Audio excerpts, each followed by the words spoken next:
watch out, watch out, watch out, watch out. Not. Oh, Lord, I needed you, baby. This is Eurasian milfoil, and as you can see, we're out here in the middle of the lake in Minnesota at the Bassmaster Top 100 on Lake Minnetonka.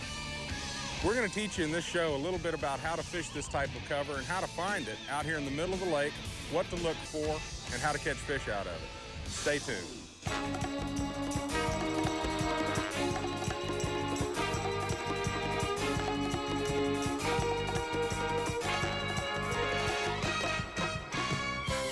Lake Minnetonka, a 15,000-acre water world on the outskirts of the twin cities of Minneapolis-St. Paul.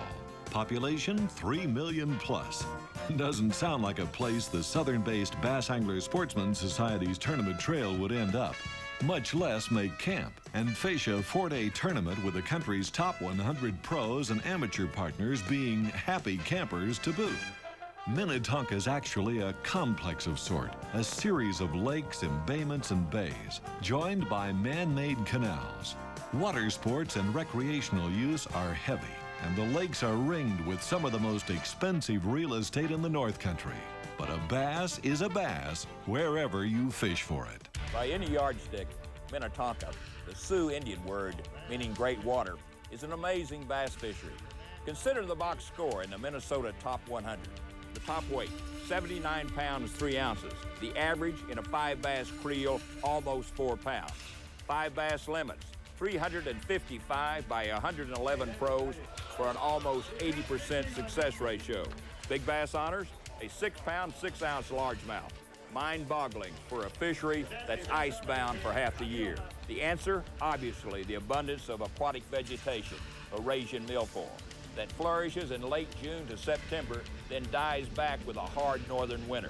No secret here, where there's grass, you'll find bass. But how to fish it is something else. Our Bassmasters camera teams will be right alongside the leaders. This is classic textbook structure fishing. Peter T. has located the edge of a grass line. Here's what he's doing. How to read a flasher depth finder to pinpoint the hard bottom and the grass is a key to finding the most productive spots. You'll learn why. And why Jim Bitter fishes a Carolina rigged soft plastic lizard with a smaller 1/2 ounce weight is worth remembering. Also, you'll discover the newest big bass lure in world champion David Fritz's tackle box. Yes, the Fritz Blitz hits the North Country. God almighty, that's what I'm doing. I'm Bob Cobb. Stay tuned. The Bassmasters are coming right back with a textbook study on how to catch bass in the grass.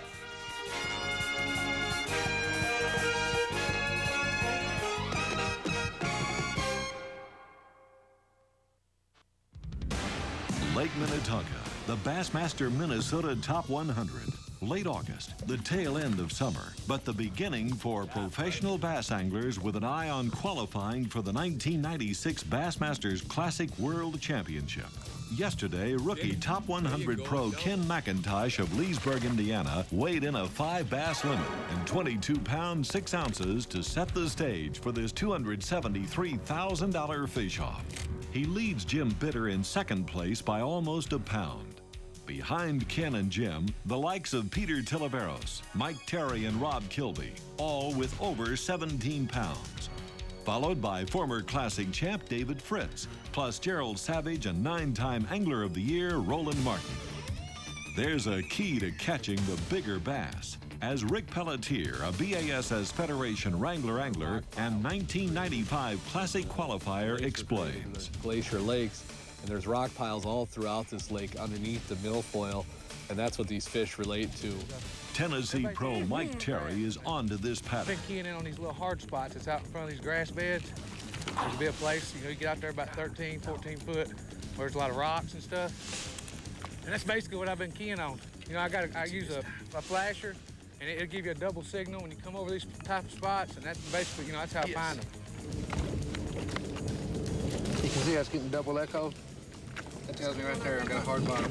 Peter Tilaveros is fishing a bay within sight of the weigh-in area. This pattern that Peter T. is fishing is classic textbook structure fishing. He's found the edge of a grass line adjacent to a clean point. He's marked that spot with a marker buoy, and here's how he's fishing it. And one of the things that's key with the Carolina rig when I'm fishing with me is knowing the depth of the water I just threw into. So I'll always count. I'll start counting 1,001, 1,002, 1,003 until the weight hits the bottom. That gives me a rough idea within a foot or two of how deep it is where my cast landed. Then I can look at my electronics and I can tell how deep the water is where I'm sitting. And I know that there's a slope between where I've thrown and where the boat's sitting, and that possibly is going to be where the fish are going to be.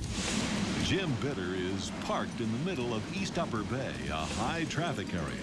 There's a bass concentration here, too. This is just a little short point coming out here. It's all covered with grass, and then the point kind of just tapers off into deep water, and it's bare out on the outside of the grass. I guess two things can be happening. The fish can be coming out and running the point out into deep water, or they can be doing just the reverse, coming out of deep water and running the point up into the grass. This is when a depth finder is a must. You gotta stay in deep enough water where you're not on top of the fish. They're in there in about 14 or 15 feet, and I'm staying out here in about 19 or 20. Watch just how slowly Jim Bitter is working his Carolina rig. It's a major key to this pattern. They don't want it fast. Some of my bigger fish have come on a 1-ounce Strike King spinnerbait, just throwing it out and leaving it sink all the way to the bottom, and then just crawling it along real slow. If you try to wind it a little bit too fast to where it comes 3 or 4 foot off the bottom, you won't get bit at all. And I think that's why the spinnerbait fishermen aren't really doing real good, because they're not slowing down and not running it deep enough. As a rule, bigger bass in the Minnetonka chain are found in the more off-color water. That's one key to David Fritz's pattern. Bottom contour and depth are equally important. You know, the fish are relating to a mixture, rocks and grass, or hard bottoms. It could be sand. And believe me, that stuff is hard to find. And basically what I'm trying to key in on is fine grass more than 10 foot deep, and then fishing on the outside edge of it. There's a big stringer to be caught right here. It's just a matter of being here when they want to bite, but I like them jam up spots where you put it in its throat. Stay tuned.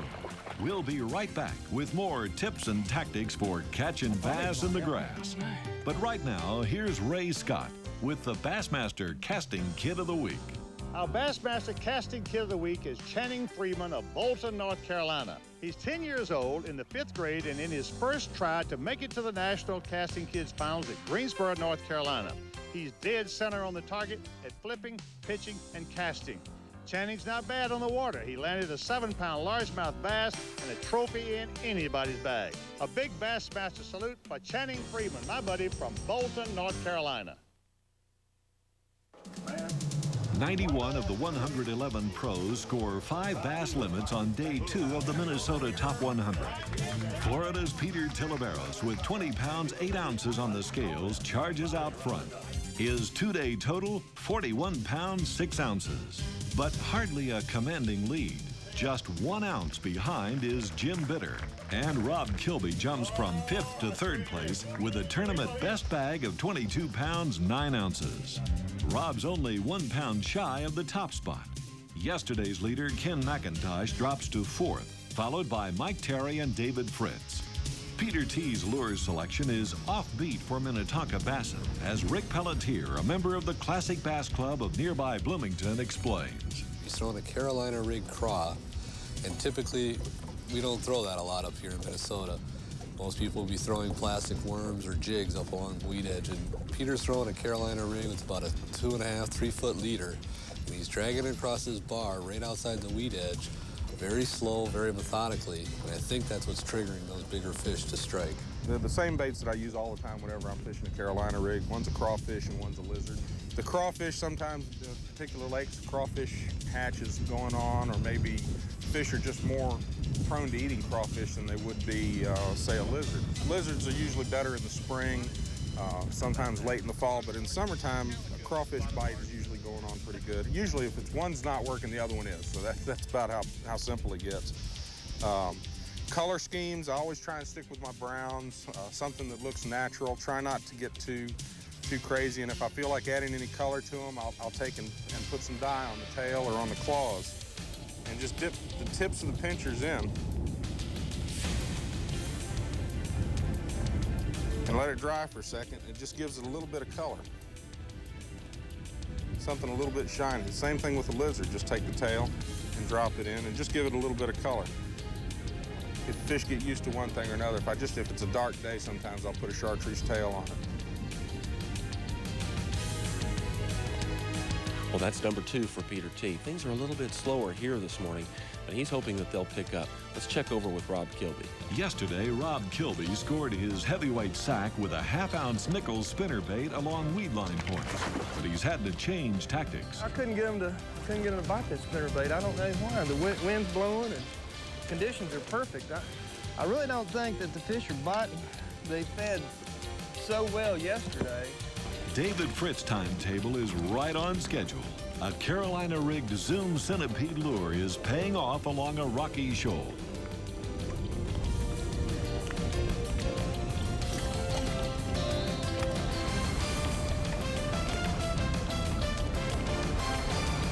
Let's check back in on Peter T., the tournament leader. He's in Wayzata Bay. That's number 3 for Peter T. It's been about 30 minutes since he caught his second fish, so things are a little bit slower this morning. But fellow Floridian Jim Bitter is on his starting spot. Jim's hot spot hasn't cooled off yet. This bass will fill his 5 bass limit and over 18 pounds for today. A Carolina-rigged Bigfoot lizard is still working along the weedline point.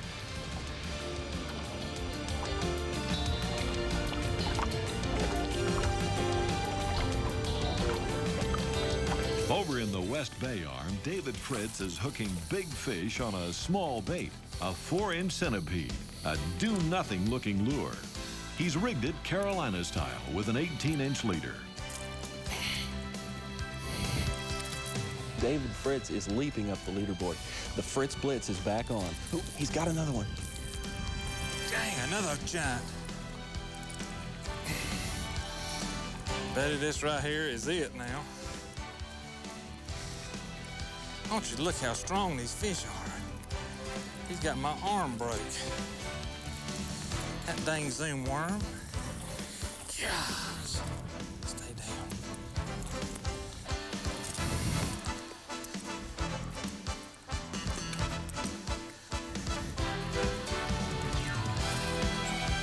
Oh, yes. Mercy. Y'all can go now. Wayzata, Minnesota, on the shores of Lake Minnetonka. If you're a bass fisherman, it's a great place to drop anchor. The visiting pros in the Bassmaster Minnesota Top 100 are weighing in some bragging bags. 5 bass. Jim Bitter, folks, he wrote the scales in second place, behind only 1 ounce off the lead. Today's weight, this will put him substantially in the lead. Jim Bitter, 18 pounds, 10 ounces, mark it right there. Beautiful. Well, today was tougher than the other 2 days, and probably going to get tougher tomorrow. Pete Thalaveras, here he is, people. Yesterday with 41 pounds and 6 ounces. He's lost the lead to Jim Bitter, who just came in a moment ago. He has a limited bass. 18 pounds, 15 ounces. There you go. There's your lead. Did you realize that you've got yourself nearly 70 pounds of bass in 3 days? No, I don't. I don't believe it. I wish it was over now. Good luck, Pete. But this Minnesota Top 100 is far from being history. Jim Bitter's not the only worry. Champion at work. Watch the scale. 23 pounds, 5 ounces. Mark it. Pull him. Pull him. Get him out of there. Incredible, 18. How about it? Yes, incredible. The top 5 anglers on the scoreboard, all with over 50 pounds. Peter Tilaveros, leading 60 pounds 5 ounces, is only 6 ounces ahead of Jim Bitter.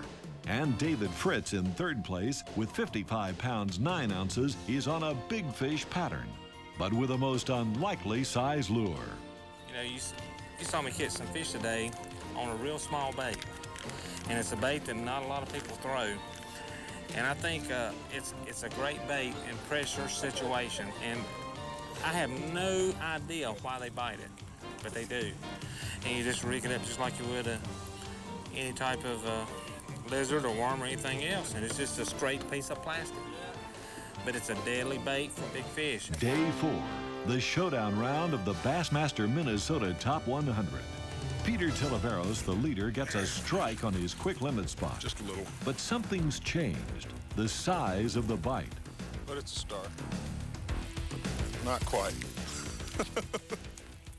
Jim Bitter's success so far may be due to his lure presentation.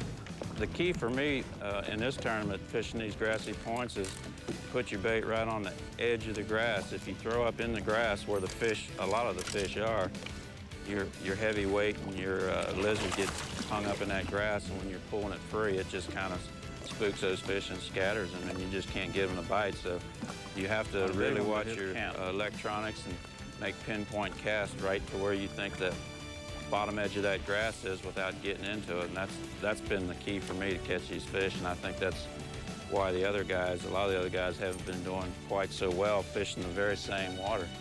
Jim's downsized the weight on his Carolina rig, too. The reason I'm using a half is because a lot of times you overshoot that little defined edge of the grass and you get into the grass, and the 3/4 and 1 ounce sinker, once you throw it in that grass, all you're going to do is pull out a big wad of grass with it, and you're going to spook the fish in that general area for a little period of time. So at least the lighter weight is helping me pull it out of that grass without hanging up sometimes. There's one. Oh, God. Bless America. Doggone it. Ooh, that one hurt. Peter T. really needed to catch that fish. It's past the time that most of his bites have been coming. A quick pattern that's happened about 7:45. Already now it's 8:15. We're facing different conditions today.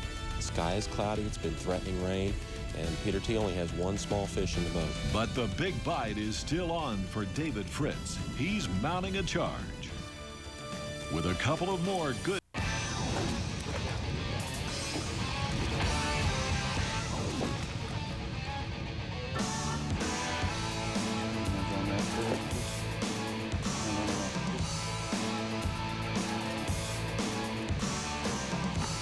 Watch out, watch out, watch out, watch out.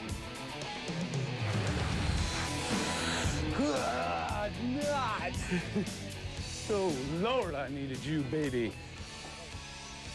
This is Eurasian milfoil, and as you can see, we're out here in the middle of the lake in Minnesota at the Bassmaster Top 100 on Lake Minnetonka. We're going to teach you in this show a little bit about how to fish this type of cover and how to find it out here in the middle of the lake, what to look for, and how to catch fish out of it. Stay tuned.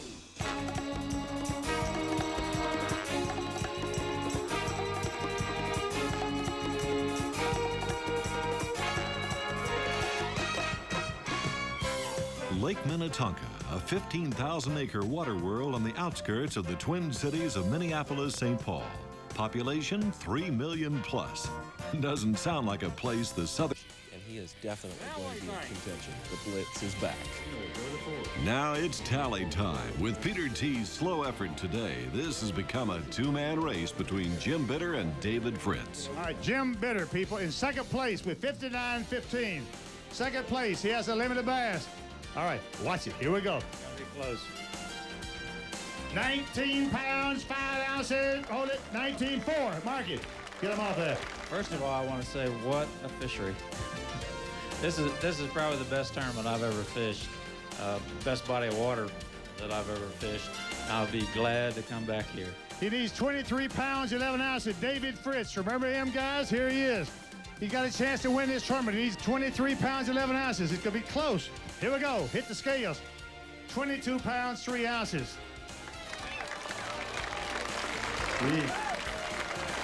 What about it, people? Hold them up. Absolutely incredible. A championship performance by David Fritz, but no trophy. The Minnesota Top 100 winner is Jim Bitter, the Fruitland Park, Florida pro, and a real expert at catching bass in the grass. What a way to start a year. Yeah, it really is. I hope it continues. You know, usually... The final standings. Jim Bitter with 79 pounds, 3 ounces. Certainly a champion's performance. Followed by equally impressive totals for David Fritz, Rob Kilby, and Davey Height. In the amateur division, Todd Schmitz of Staples, Minnesota wins it with 43 pounds, 15 ounces.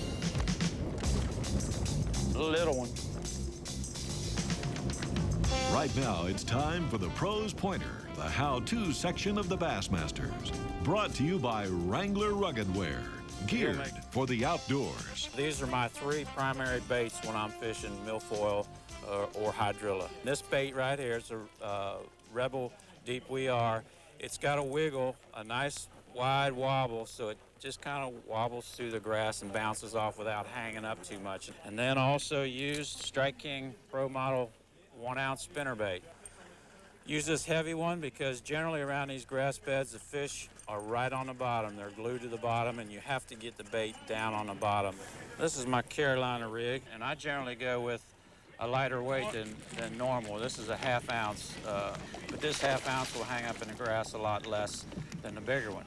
And I'll use 2.5 3-foot leader, and generally Carolina rigging, I'll just use a plain old Riverside lizard and pumpkin chartreuse tail. Any color like that seems to work well everywhere we travel around the country. At catching bass in the grass, Jim Bitter is an all-pro performer. The only tip we might add is make your plans now to fish Lake Minnetonka this summer. It is an outstanding bass fishery. Next week, our Bassmasters cameras follow the tournament trail to Clayton, New York on the St. Lawrence River and Lake Ontario. Weather, wind, and wild smallmouth bass action provide the challenge in the Bassmaster New York Invitational. Join us. For the Bassmasters, I'm Bob Cobb.